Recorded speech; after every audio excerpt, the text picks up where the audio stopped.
London Pensions Authority.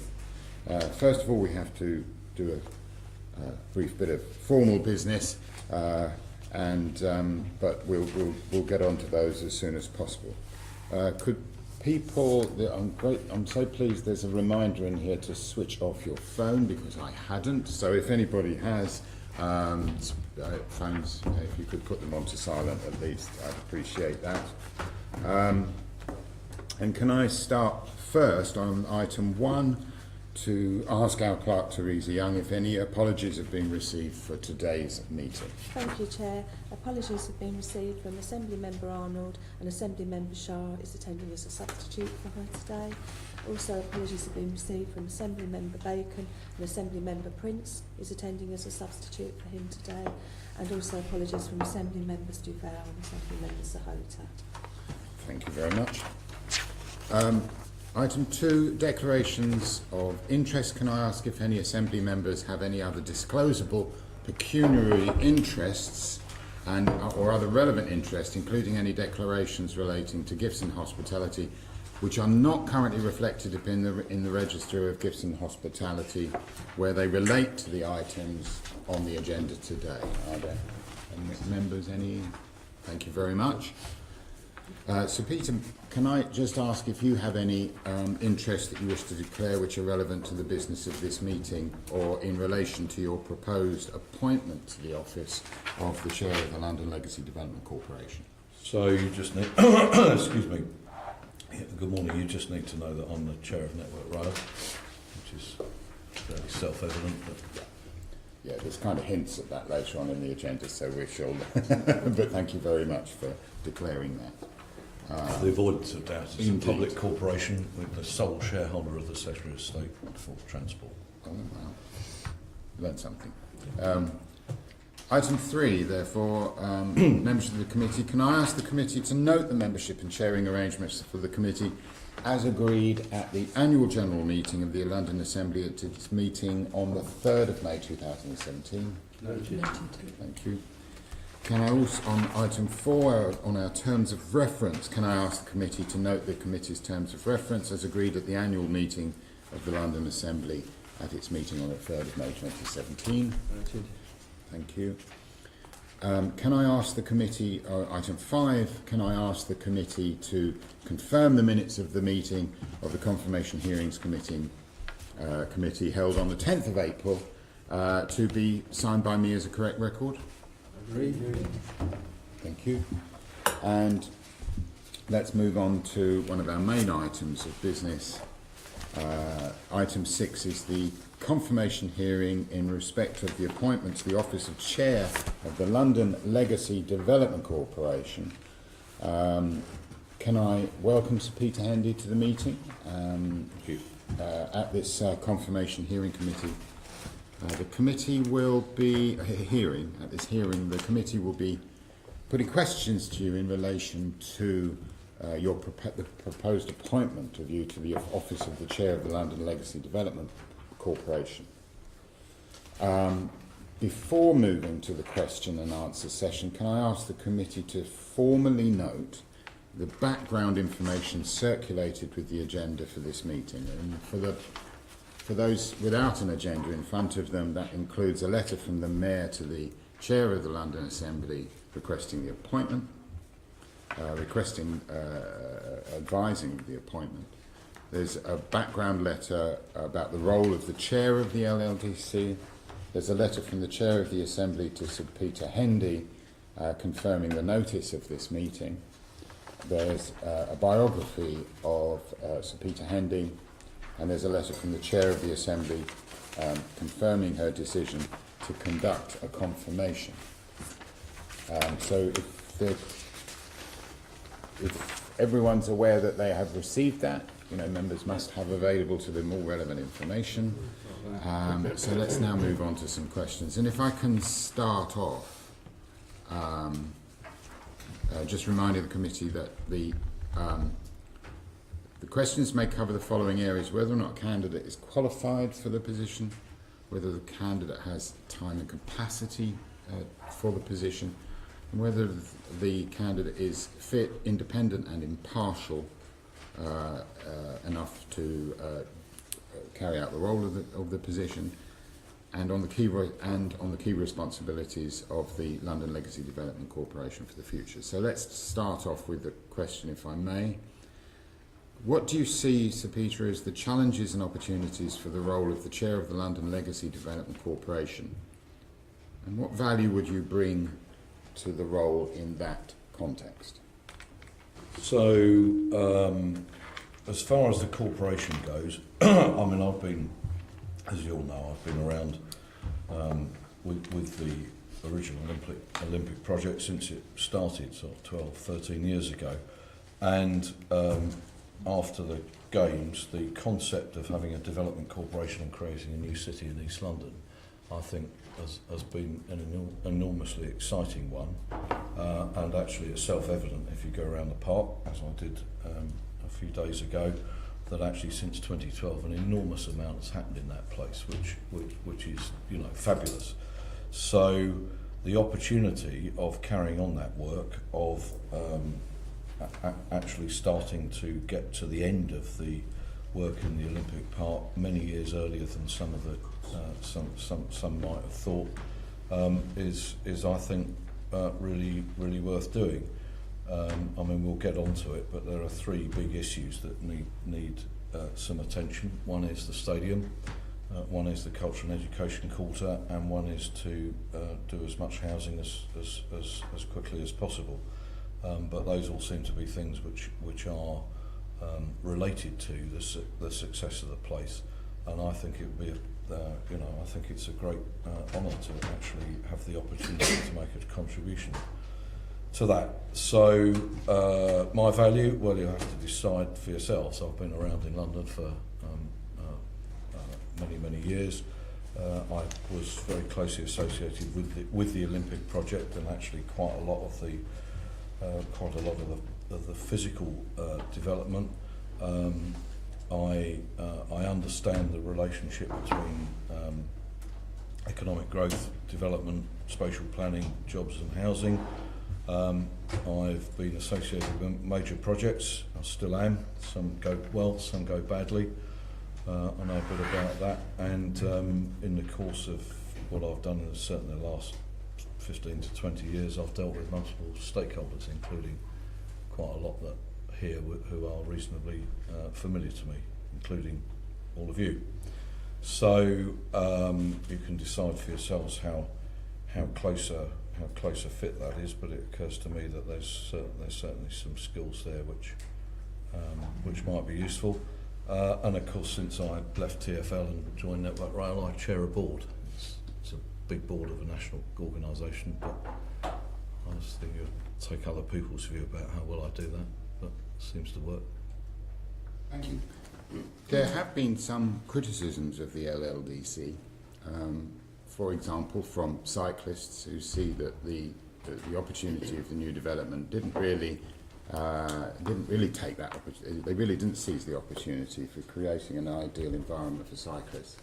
And also some residents have felt that, for example, small businesses at Victoria Wharf have felt that they were insufficiently consulted over the development of over the building of two new bridges that were going to be required as part of that. I don't want to quiz you on those particular areas because that's for another place. However, do you think that the LLDC probably needs the consultation standards of the LLDC probably need a look at? Well, sadly, the nature of these hearings is that most of the answers you're going to give is, I don't know, I haven't got there yet. No, that's fine. I understand the point. I'm not totally unsighted on Victoria Wharf and Fish Island. I know that Jules Pipe is either just has or is about to write to some of the people who are objecting to what's going on there. I don't know is the answer to that. It seems to me in the nature of a public corporation that you ought to engage principally with the local representatives, the four boroughs. Their views are important. The structure seems to me to accommodate the ability to take those views on board. Public consultation, as always, well, I know that from the last job, and indeed I know it from from Network Rail, actually, public consultation. Your view on it depends on whether or not your representations are accepted or not. But we'll see, and I'm sure when I get there, people will want to tell me about some of the aspects of how the place works.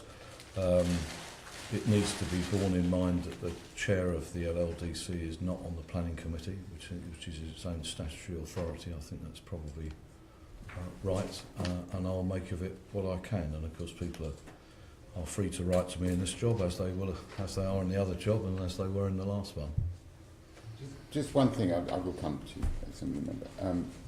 Of course, there's the difference with the LLDC is that there is a sort of missing layer of accountability in terms that the LLDC is a planning authority, but it doesn't have any directly elected representatives on its planning authority. They are sort of second-hand. They are sort of loaned from the local authorities that are around them. Do you think that it needs a more of a more attention to engagement with local communities, bearing in mind they don't get to elect anybody on the LLDC board?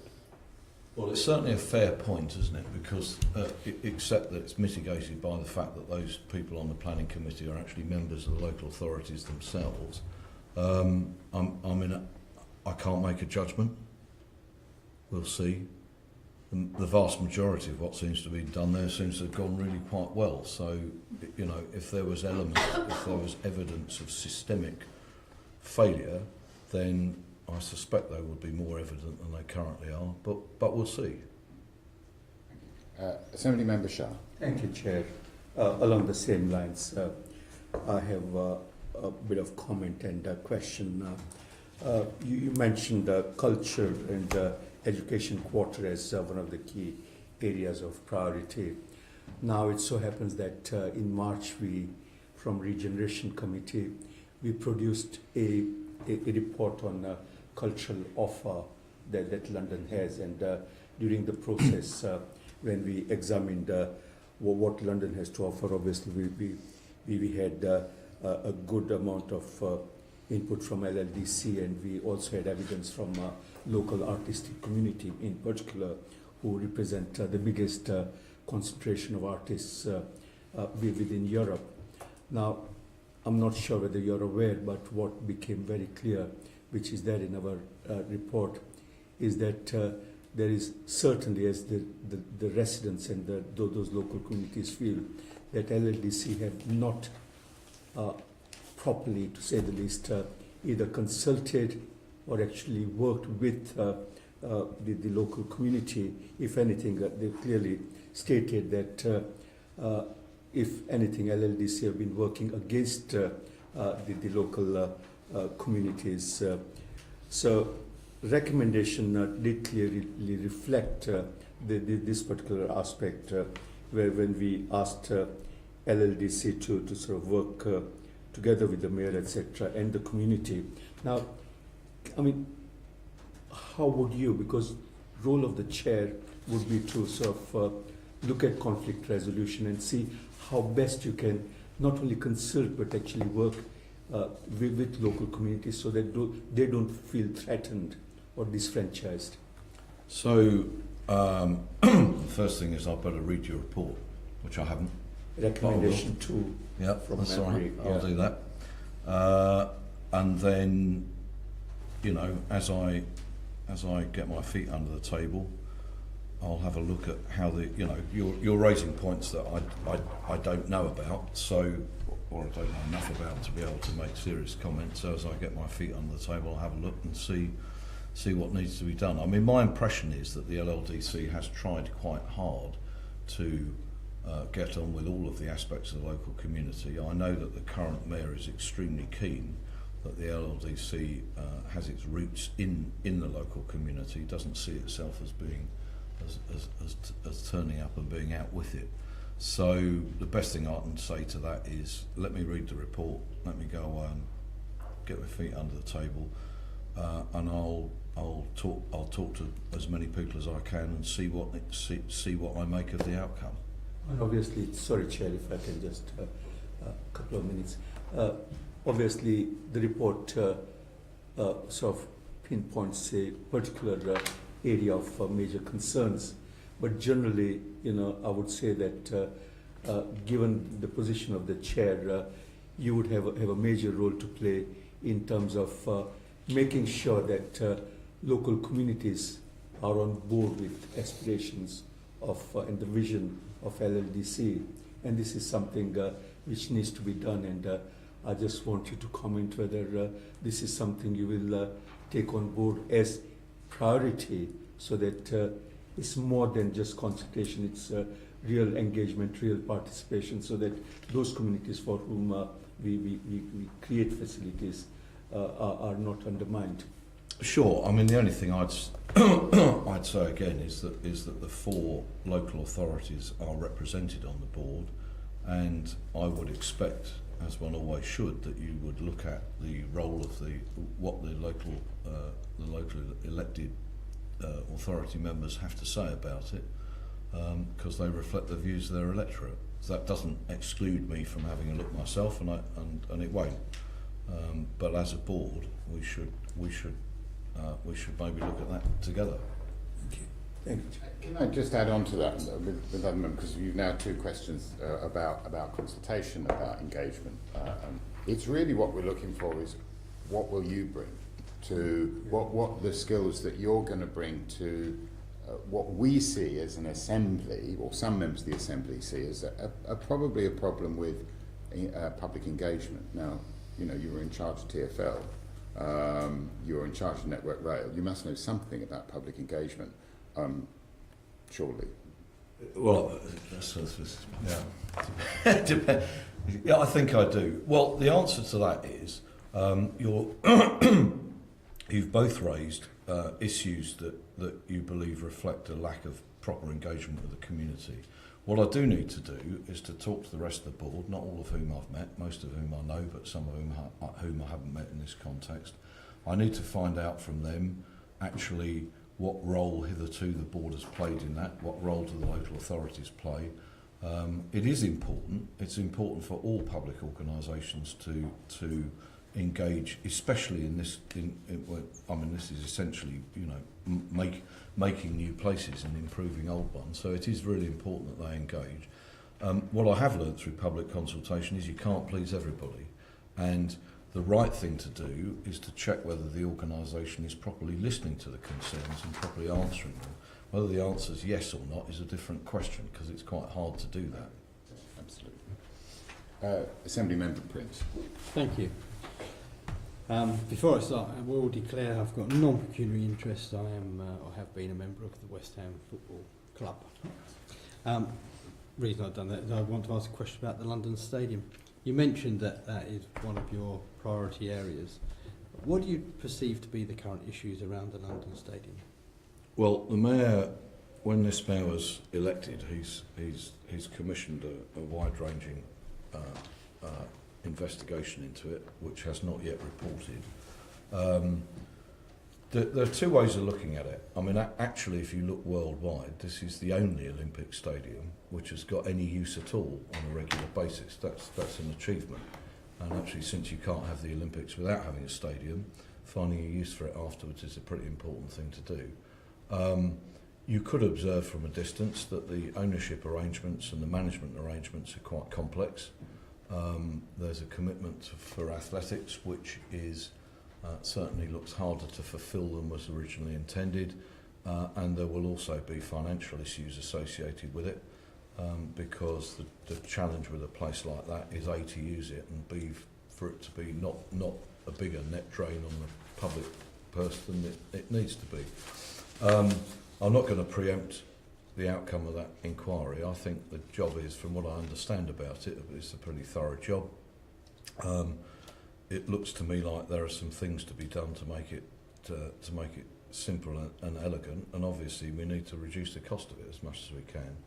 But actually, you do have to say it's got a regular use. It's in use virtually every week. It's just, it's being used at the moment.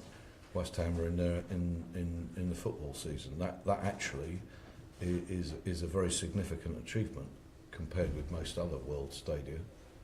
One in Beijing's got no use. I was reliably told when I was in Sydney last year that theirs is used about once a month and is in the middle of nowhere.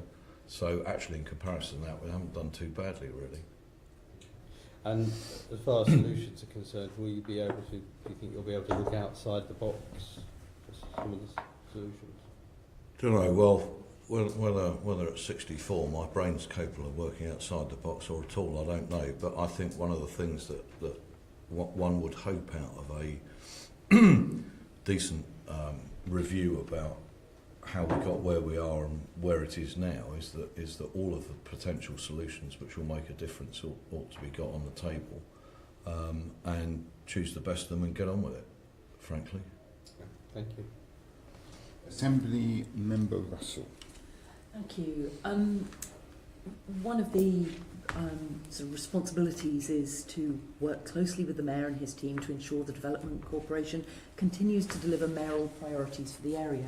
Now, we've just seen the Mayor's transport strategy come out, which has some really very ambitious words about traffic reduction and about active travel and reducing traffic across our city.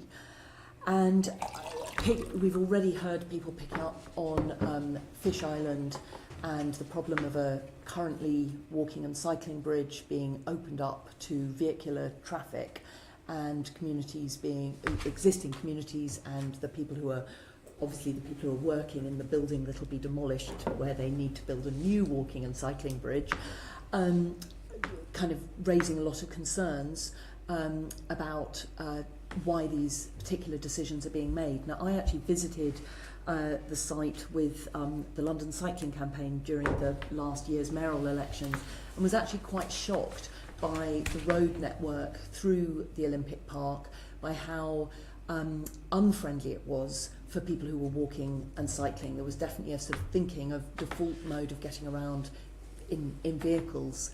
And I just wonder, how you think, what the challenges you see in terms of delivering on the Mayor's very strong aspirations to reduce traffic.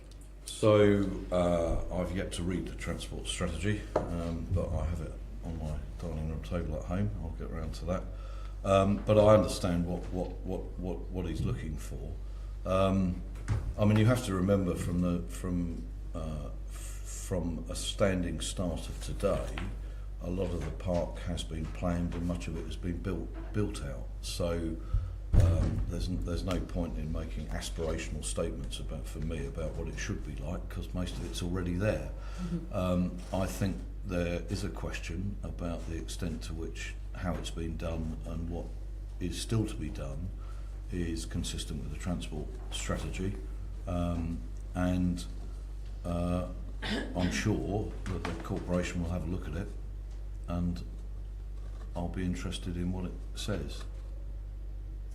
I mean, there are issues around severance of communities. For instance, across the A12, there are issues around the logic of particular bus routes, and obviously there is this particular issue which can still be intervened on, which is the Fish Island bridge, the existing bridge, which is going to be, under current plans, opened up to vehicular traffic. Is that something that are those things that you would be prepared to look at? And Fish Island we've already talked about. I mean, as of today, I've got some knowledge of it, but not a great deal. I think that's in the course of being dealt with. I'll certainly have a look at it when I get there. There's no point in me promising to interfere with the workings of the planning committee, because I'm not on it, and it's got its own regime. The other two issues are very long-standing. I mean, the severance of the A12. The A12's been severing that, as have other roads for the last 100 years. There's a lot less severance in the Olympic Park than there was before it started. I can tell you that for certain. The logic of the bus routes. Well, you have to speak to somebody else about bus route planning now. But and you can, because they're here quite regularly too. I think what I would say, I mean, this is you know what's effectively been built in the years since the Olympics is a new city there. It does involve some changes. A lot of it is already laid out because I mean we're in 2017 now. I mean, clearly the fundamental question you're asking is to what extent the way in which the park is laid out and what's going to happen there in future is consistent with the transport strategy. And if there isn't anybody at the LLDC having a look at that, I suspect there is. I don't know, but I'll make sure that they do. Thank you. I've got another question, which is around equalities. And Actually, if you can do that, can I just chip in on the end of that? Yeah, if you don't mind. Of course, Sir Peter, you were responsible for TfL planning when the Olympics was being, developed. Yes. So, are you happy with what happened there? Because there's a lot of cyclists on. And why did you? Not sure. Well, You must have signed it off. did I sign it off? Crikey! I thought I'd disposed of questions like that in the last job. I haven't done it for 2 years. I'm sure, I'm dredging my rather inadequate memory, TfL's transport planners were certainly involved in the way that the park worked. I mean, transport in any event was fundamental to the games, and the structure of the park and the way that it was done was certainly debated. The last Mayor Cycling Commissioner certainly had a view about the relative friendliness of the park to cycling, and I think that quite a lot of change was made because of that. But what you have to remember is that actually that change occurred in a whole sea change about the attitude of London towards cycling, of which the park is a relatively small amount. So I'm not quite going to admit to beating my wife, or whatever the expression is, because actually I think that at the time we were engaged with the LLDC in their master planning exercise. Whether it was done to what people aspire to today, I'm not sure I can quite tell you. Are there comments about it now? The answer is, well, there are, aren't there? So, in the state that the park is now in, the LLDC has to take account of that, which is why, actually, the question about whether or not and to what extent the park complies with the Mayor's transport strategy is a pretty good question. I'd be awfully surprised if there wasn't somebody there looking at it. This is for a debate for another time. We have to focus on your suitability. And sadly, for the avoidance of doubt, I don't actually recall ever having anything to do with the bus route planning there. But you probably wouldn't expect that. Assembly Member Copp. Oh, no, I beg your pardon. Assembly Member Russell, I do apologise. Issue. The Mayor audited the gender pay gap back in November 2016. And for the London Legacy Development Corporation, women on average being paid £21.28 an hour, with men on £32.79, which is a gender pay gap of 35%. What would you want to be doing to address the gender pay gap at the LLDC with that 35% gap? So, my understanding is that the consequence of that is that the LLDC published an action plan about doing something about it, and the gap has already closed to 18%. It's quite a small organisation. It suffers in the same way as a number of other organisations do. I chair one, and I used to be the commissioner of another, which is that the gender equality issue has to be addressed over a long time, a number of years. If you're asking me whether or not the board will take an energetic role in making sure that it addresses that function, the answer is it will. That's very good, because TfL still has a 19% pay gap, or at least it did in last November. So yes. In a large organisation, it takes a long time because you're dealing with a lot of people. In a small organisation, it's quite hard because you don't have many people. It's where you start from and how hard you try that's important. And you are determined to try? Yeah, well, it looks to me as though they've already done something pretty good, because they've cut it in half already. So We'll see what happens. The good thing about certainly in the sort of construction planning areas, a lot of which is what the LLDC has been doing at least, is that there are many more people of diverse gender and ethnic backgrounds coming forward as a result of the work done in the last 10 or 15 years, and that does make a considerable difference. If we were here 10 years ago, you'd be talking about a population of professional people, very few of whom came from an ethnic background or were women. So we're you know, it's a wider problem than just here, but I recognise it here, of course. Assembly Member Copley. Thank you. I wanted to just raise something from your interview with Dame Margaret Hodge for the Hodge report of the Garden Bridge.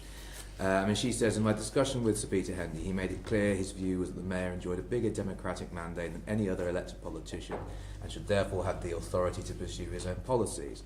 And she quotes you as saying, I took the view, and I still do, that actually if you've got a mandate of between 4 and 5 million voters, and if you want to do something which isn't in the Mayor's transport strategy, a mayoral direction allows you to tell the organisation what to do. Now, of course, mayoral directions can be used as well with regards to the LLDC, and you know, absolutely right that the Mayor is able to issue directions, but as Margaret Hodge goes on to say in the next paragraph, a duty to follow due process endures, and the mayoral direction does not give authority to manipulate procurement processes involving the spending of public money in favour of one supplier. Now, given the Garden Bridge debacle occurred at TfL on your watch, and both TfL's internal audit said that the procurement process was not open, fair and transparent, and Dame Margaret as well concludes the same thing in her report, can you reassure us now that if the Mayor comes to the LLDC with, you know, any Mayor, it doesn't have to be this Mayor, it doesn't make any difference to me whether it's a Labour Mayor or a Conservative Mayor, if a Mayor comes to the LLDC with a particular idea, a particular project that they want to pursue, that due process will be followed? Yeah. Can you set out how you'll make sure that happens? Following due process. Yeah. So, what she wrote is right. What isn't there, of course, is that you don't have to agree with the Mayor. You might fiercely argue about it. Since you never asked me whether I argued with the last Mayor about the Garden Bridge, I didn't tell her. It's all water under the bridge now. Which is not supposed to be a joke. Yeah, I'm not okay. I'm sure it is. We'd like it to be, Yes. but it's not. Yeah, of course the process should be followed. I think, in fact, there's no point in me revisiting that. What she wrote, I said, was true. You should always follow due process. I think in any large organisation, and TfL is one of the larger ones, actually, if you look at those processes after the event and shine a harsh spotlight on them, it's not inconceivable that you'll find that people haven't done exactly what they're supposed to. One of the questions, which is a reasonable question, is would the outcome have been different had the process been absolutely followed? So that's why you have audit committees. That's why you have internal auditors. That's why you look at it. Is everything going to be right? Probably not. Not in a place that size. It may not even be right in a place this size. So one of the questions of the board, which I do at Network Rail as well, is when you see something that's gone wrong, going wrong, people ask questions about, is to make sure that there is an internal audit inquiry about it, that is completed and that the right actions are taken.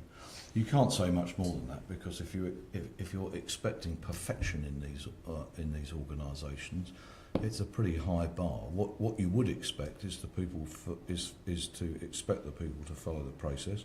You would expect an inquiry if they don't, and you should look very hard to see whether actually the result would have been different had the process been entirely followed. I recommend, if you've got nothing much to do, to have a look at how complex public procurement now is and how difficult it is to get sometimes to any conclusion. I can see that as well in Network Rail. I'm sure the same is true here. But as you know, actually, if the Mayor comes with a direction, it will be dealt with in due process. Well, look, I'm not going to go over the details of the Garden Bridge because this isn't the right forum, but it was far from perfect. And I asked the question of you because the public do need to have confidence that due process is going to be followed at the LLDC. That's why I put the question to you, and it's no intention of going over the details of the Garden Bridge procurement again, but it certainly was not just imperfect, it was far from perfect. Well, that's right, but then you wouldn't expect any other answer, would you? And actually, even at TfL, with the size of that organisation, you know, there are two questions, one of which is, would the result have been any different? And the other is it a massive blot on the organisation's capability, or is it something that somebody got wrong? And, you know, I don't think I should be too apologetic about that. On the whole, 9.5 years at TfL didn't do too badly. I would have said, that's my own judgment about it. I think here, actually, this is another public corporation. There are high standards to uphold. People should be doing the right things, and there are also processes if they're not. And incidentally, the mayor may still choose to make some directions. They often do. They've been elected to do that, and the organisation should do their best to comply with them, so long as they're legal by appropriate processes. That's the point. But you might argue about them on the way. She never asked me that question, so I didn't answer it. Thank you. These questions are relevant because they're Of course about they your, are. Yeah, I agree. about your performance, and Absolutely. just That's to, why I asked. Just to, Sure. no, if there was any doubt about it, as No I doubt at will all. be quite happy for you to carry on the Garden Bridge stuff. So prior to the publication of the Garden Bridge review, carried out by Margaret Hodge, were you of the view that due process was followed? So I was crikey. I'd have brought some notes really. I'm more engaged in the Great Western Electrification Scheme now, but It was quite likely this question would be asked. yeah, it's okay. I don't mind. I'm just a bit slower than I used to be. In fact, I was asked by Caroline Pigeon at the Assembly to to get the external auditors involved, if I remember rightly, having previously got the internal auditors involved, and I agreed with alacrity, because I think if you have to answer questions about those processes, then you should look willing to do so, and we were. So were you of the view that due process had been followed? Before it was investigated, I didn't know. I assumed it. You didn't know. Wouldn't you want all parts of the organisation to be run according to due process? You certainly would, but actually you have to put some... I think in 9.5 years I knew quite a lot about the detailed workings of that place. But actually, would you know whether every individual procurement decision had been taken according to the rules without somebody looking? The answer to that is no. You wouldn't. I accept. You couldn't possibly actually. But something of this scale and significance, I would have thought that you would want to know, and that you would have that much confidence that due process is followed. You know, as the head of the organisation, and it's very relevant because as the chair, you would be in charge of vision and policies as far as LLDC goes, and we want to make sure that you do have that. There are two slightly different things going on here, if I may. One of them is, do you, as the head of an organisation, as the executive head at TfL, would you want everything to be followed perfectly? The answer to that is obviously yes. Do you have absolute assurance that it's being done perfectly without having an internal audit function? The answer to that is no, because you couldn't know. You simply couldn't know. There's all sorts of things going on. If you cast your mind back to that, there are all sorts of other operational and practical things going on. If you translate that into this job, do you want a reassurance that the organisation is following its own rules? Yes, you do. That's why you have an internal audit function, that's why you have an external audit function, that's why you have an audit committee. Is it still, even in the size of this organisation, likely to look at every decision? Well, it will take a view about the general processes, and it will take a view, I assume, about particular instances. You can't do much more than that. You couldn't possibly run a process of re-examining every decision ever taken. that you were running a very, very large, complex organisation, and I wouldn't have expected you to know whether or not the procurement for a bus stop in Havering was absolutely on the ball. But you were content, were you not, that the mechanisms within TfL were delivering? Yes. Were the mechanisms themselves were respecting due process? Well, that's what, subject to the fact that that's why you have an internal audit process, because you can't be content with it unless you check. You were content that the internal audit process was sound, were you? Yeah. Do you still maintain that internal audit process was sound? Well, I'm not associated with it anymore. You're not. But Yes, I think actually that the having been asked that actually getting external auditors to look at it as well was obviously a sensible thing to do. You want reassurance? Yeah. Ask somebody else. You know. I mean, you have to say in these things you know, it's part of what a big organisation does, and it's quite right that you should have those processes. You were quite happy to see those auditors? Yeah, of course. Absolutely. Internal audits tell you all sorts of good things about an organisation and some bad ones. Did you want to come back on this direct point? Did Well, you just about the indicate? audit, because we saw I- two versions of the audit report. There was a sort of more sanitised final version that was published, and then we discovered that there was this draft version which I think was sent to Len Duval, who was chair of the oversight committee. Did you see the draft, and were you involved in changing it over to the final version? I have to tell you honestly, it's the middle of 2017. I can't remember. Yeah, okay. I simply That's can't fair, remember. Absolutely fair. I've filled my brain up with Network Rail for Yeah. 2 years. I'm filling a little bit of it now with this, and Mrs. Hodge did what she felt she ought to. I gave her all of the assistance that I was able to, and she wrote a report. Would you be content that your evidence would be made public that you gave to the Garden Bridge review? Well, it was, I think.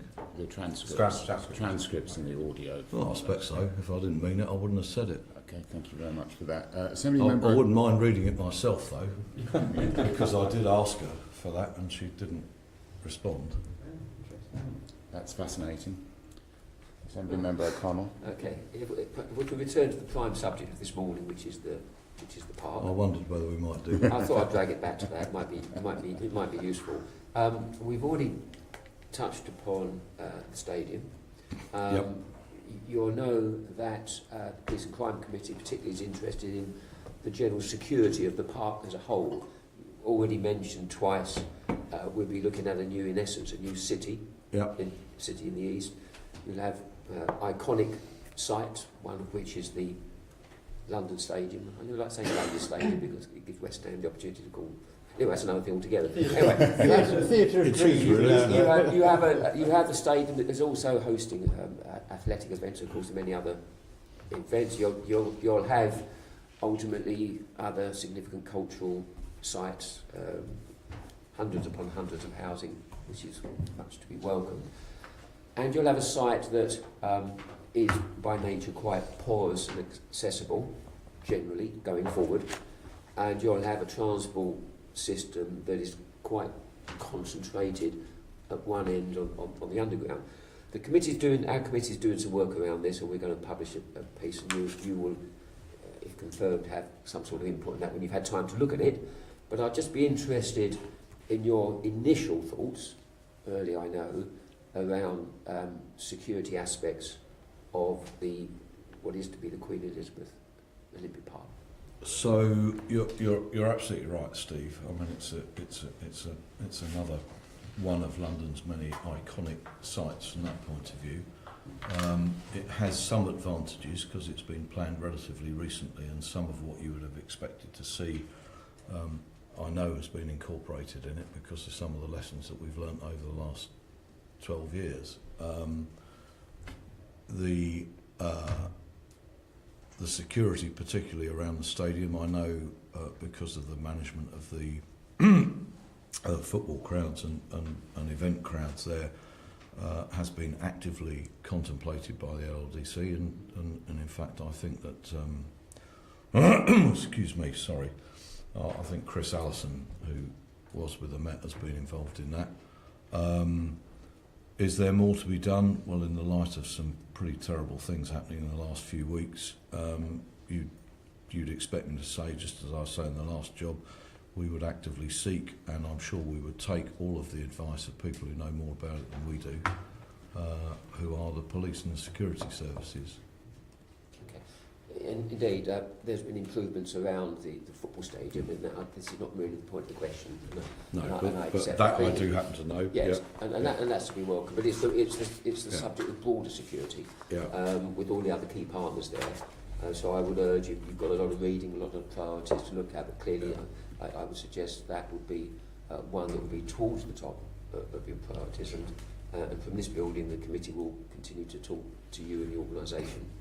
Well, and obviously right, and I think that, I mean, I know a bit too about security at Stratford Station, as you might expect me to. You're trying to balance, on the one hand, protecting innocent people from the activities of terrorists, and on the other hand trying to maintain normal life in a city which prides itself on maintaining normal life, and those considerations apply in the Olympic Park just as they do everywhere else. So I mean, I think there are some advantages because it has been planned in the last 5 to 10 years, so but I completely agree with you. I think the very recent trends are extremely worrying, and what you have to rely on more than ever is the advice of the police and security services about how to deal with things that sadly, very sadly, look to me anyway, absolutely random. Chair, thank you. Thank you. I think it's only right that we do ask you a question about your time commitment, because you have you're chair of Network Rail, and you kind of are, the job says you can be spending half a week on the LLDC. Do Network Rail know that? Yes, the Secretary of State knows it. So when I was appointed by Patrick McMullan, who was then the Secretary of State for Transport, he asked me to do 4 days a week. I promised him that I would take no other job whilst I was doing 4 days a week, and I haven't. My time commitment actually, coincidentally, from Saturday, last Saturday the 15th, has gone down to 3 days a week. That's agreed with the Department of the Secretary of State. I also asked them about doing this job, which if you see, it's I think it's a time commitment of 90-something days a year, which fits quite well. I don't have any other private appointments. I advised, actually not the present permanent secretary, but the last one, that I wasn't expecting to have any private sector commitments, if only because on its own, never mind this job, Network Rail has got such extensive contracts with the private sector, it would be virtually impossible to do it. And actually, I don't fancy it much. So that will be 3 days a week. This will be 97 days a year, which is 2 days a week plus minus some holidays. That looks suspiciously like, to me, something which keeps me out of the house most of the time, keeps me interested. I don't restrict my activities to 5 days a week, as I did in the last job, but these are easier jobs because I'm not the chief executive. I think that's probably all right. Thank you. I did struggle a bit with the arithmetic. It's not my long shot, really. It's 2.5 days, according to the mayor, and then 2.5 days a week, and then 94 days per year. I don't know. So it isn't. So it was advertised at 2.5 days a week. Right. I could clearly not commit myself to a job at 2.5 days a week. Well, I could, but it would mean I'd be committing myself to weekend working. So I've got 3 days a week at Network Rail, and that 94 days, if you work it out, is just less than 2 days a week. The one thing nobody ever accused me of in any of my previous jobs is not putting enough time into them, and I don't think you'll find that will be the case here either. Thank you for that. Are there any other questions from members?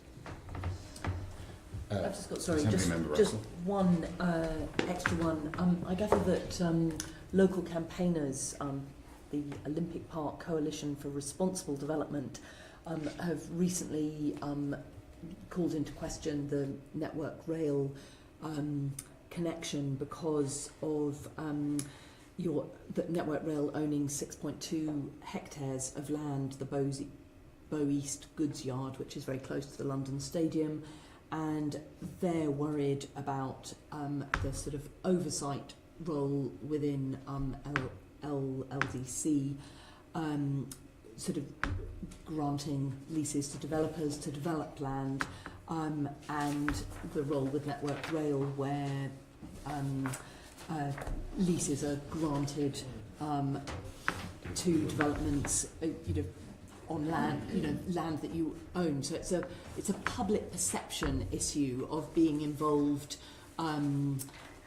in both in Network Rail, where there's land where developers are taking on leases, and being involved with the LLDC. So I just wonder,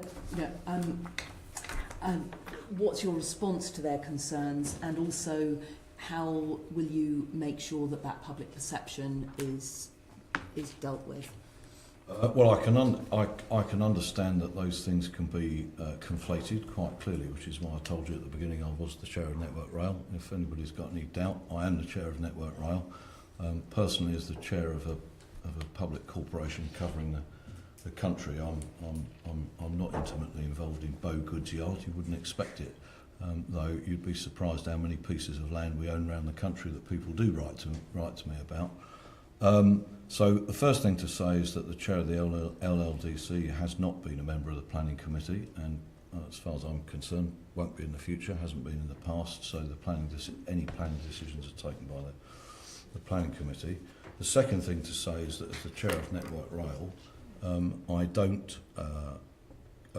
People write to me about these things. I don't obviously get involved in it. I do know a bit about it. It is apparently our freehold.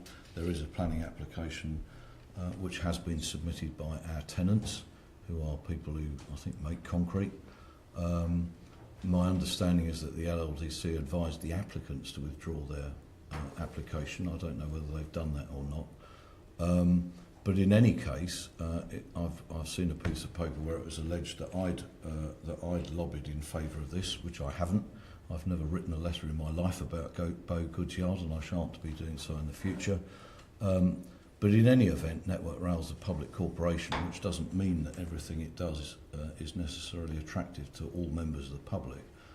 But there's no sense of pecuniary interest either from me or the organisation. It's got some issues to follow. One of them is it's pretty keen on promoting rail freight as an alternative to having large lorries on the streets.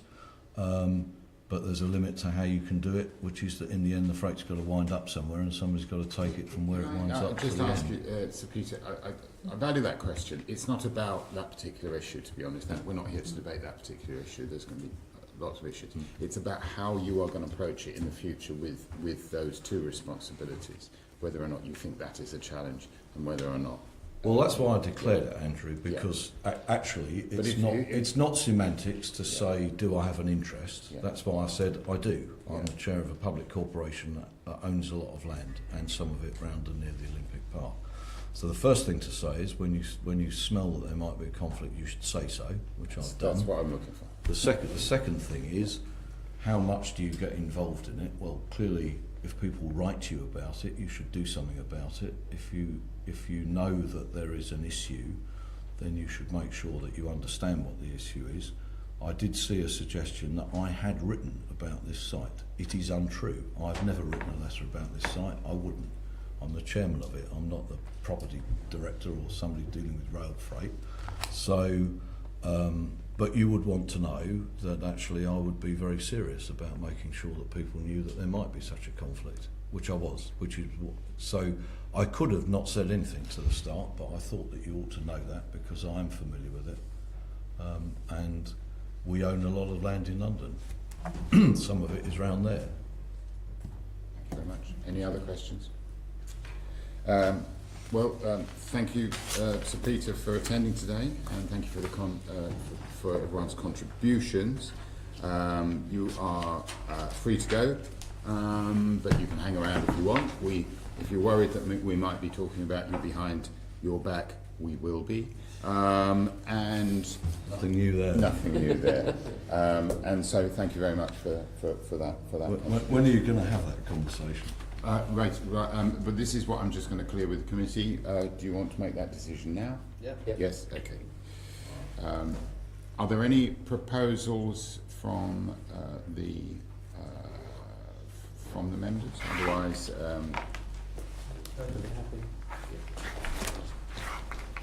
yeah, Perfectly happy. perfectly happy. No amendments, no advice, no add-ons. I'm disappointed. I thought you might be a bit more innovative than that, but let's go for it.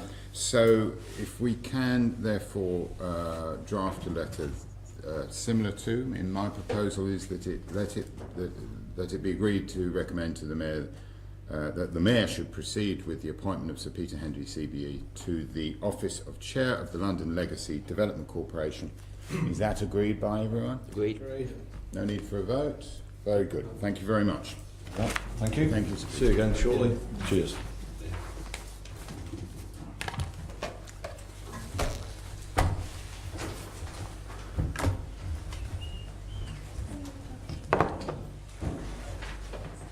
We'll just have a pause for... Yes, let's have, if it's okay, can we have a natural break of about 2 minutes, if that's okay? Better get your skates on. 3. 3. Three, you got or three. 5. Started till I won't start with that. that's behind. Do I have to bang on your natural break? I can never remember. Okay. GLA, Committee Room 3, sound. GLA, Committee Room 3, sound. GLA, Committee Room 3, sound. GLA, Committee Room 3, sound.